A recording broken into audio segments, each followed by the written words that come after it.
That's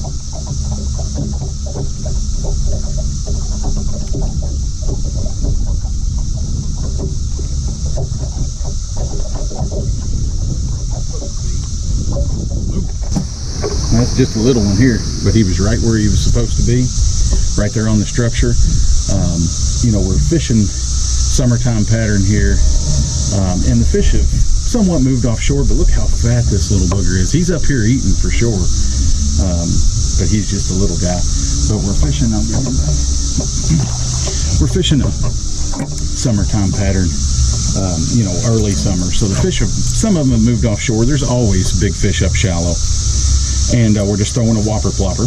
I'm going to show you a couple things here real quick. Let me grab my box out. Let's see here. There's 3 different sizes of ploppers. And of course there's multiple different brands. This one here, this is actually a Berkeley Chapo. Actually the one I prefer is a Berkeley Chapo. And I like a Whopper Plopper too, but I like these plopping style baits, especially post-spawn, right when these fish have just started to kind of move out off the bank. That fish was on a piece of structure 10 to 15 feet off the bank in about 6 to 7 foot of water.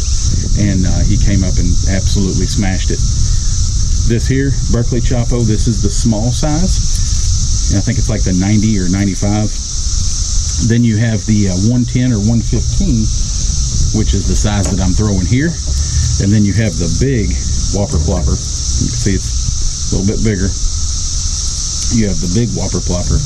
And this one really displaces a lot of water. And I don't typically throw this one unless if I'm on a lake like Kentucky Lake or Chickamauga or Guntersville, where I know there is just a lot of big fish around.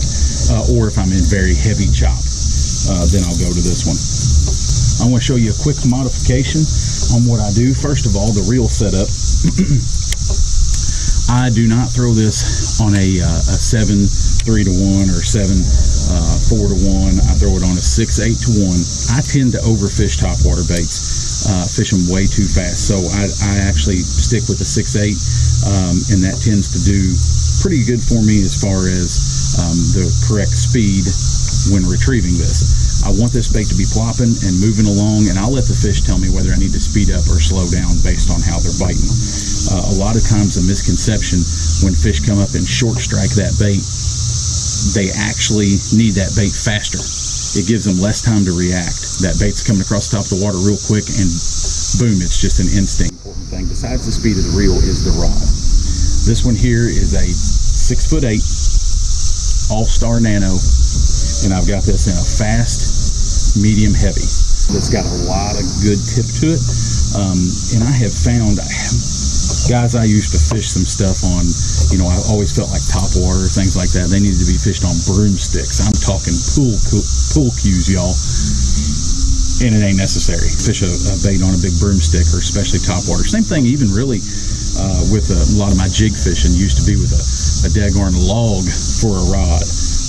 And now I get away with rods that have a lot more forgiveness and a lot more tip, and it actually helps me catch a lot more fish. That's the rod and reel setup. The next thing is the line. I know everybody's gonna say you're not supposed to throw topwater with braid. With a plopper, I like to throw it with braid. If it was a buzz bait, I'd prefer mono. Just because it's a single hook that you have to drive through, and you need that fish to get that bait. You need that fish to be able to suck it in a little bit longer, and that monofilament gives you that much more stretch and a little bit more time for that fish to get it. With a plopper, we've got 2 big treble hooks. Most of the time with braid, throwing this, I want 0 stretch. When they come up and get it, that hook's in their mouth, I want to be able to barely move that rod and drive that hook home. The first modification I do make to this straight out of the package, I don't switch the hooks out, I use the original hooks. I put a split ring right here. This bait will not come with a split ring on the front. I put a split ring because this bait has a natural tendency to want to roll. This split ring does help contain that and keep it from rolling as much. So this split ring does help resist that a little bit, and then helps keep from getting a lot of line twists. The second thing I do is I double the split rings on the front hook.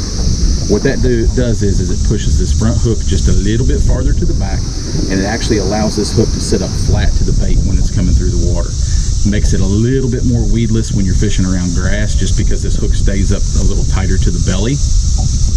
And it also allows the bait to swing a little bit more freely. So when you do get a fish on, a lot of times you won't lose them by doubling that split ring. By doing that, that will keep that bait able to kind of free move outside the fish's mouth, and most of the time it keeps from working that hook back loose.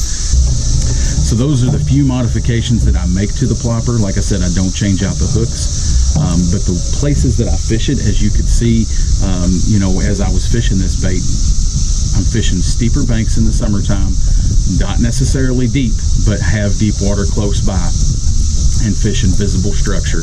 I'm actually making cast 10, 15 foot off the bank, and I'm fishing for the little pieces of structure that are out off the bank, and those fish tend to get and suspend around in the summertime.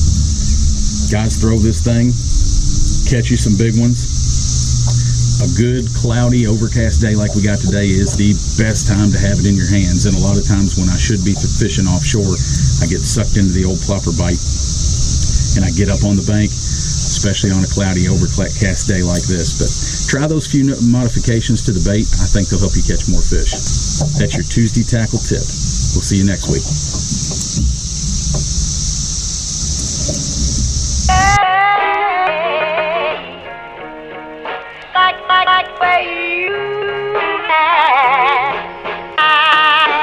Everything about you.